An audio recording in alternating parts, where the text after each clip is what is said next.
کہتے ہیں کہ ایک دن سلیم اور ندیم دور کے گاؤں جا رہے تھے۔ راستہ لمبا تھا، سورج کی دھوپ تیز تھی اور دونوں دوست تھک چکے تھے۔ چلتے چلتے انہیں راستے میں ایک بوڑھا گدھا نظر آیا جو زمین پر لیٹا ہانپ رہا تھا۔ ندیم جلدی میں، سلیم چھوڑو یار، ہمیں دیر ہو رہی ہے، اپنا کام دیکھو، دوسروں کی فکر کون کرے؟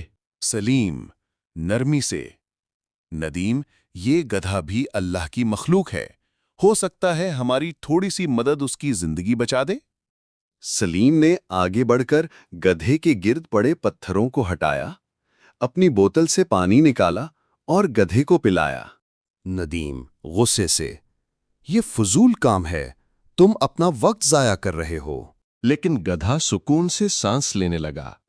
جب سلیم نے اس کے کمر پر بندھی رسی کھولی تو نیچے سے ایک پرانا تھیلا گر پڑا۔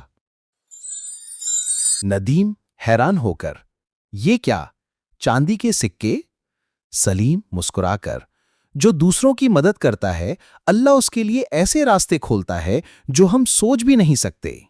کہتے ہیں زندگی میں کبھی بھی کسی کمزور کو حقیر مت سمجھو۔ کبھی کبھار کسی کی ایک چھوٹی سی مدد آپ کی قسمت بدل سکتی ہے۔ یہ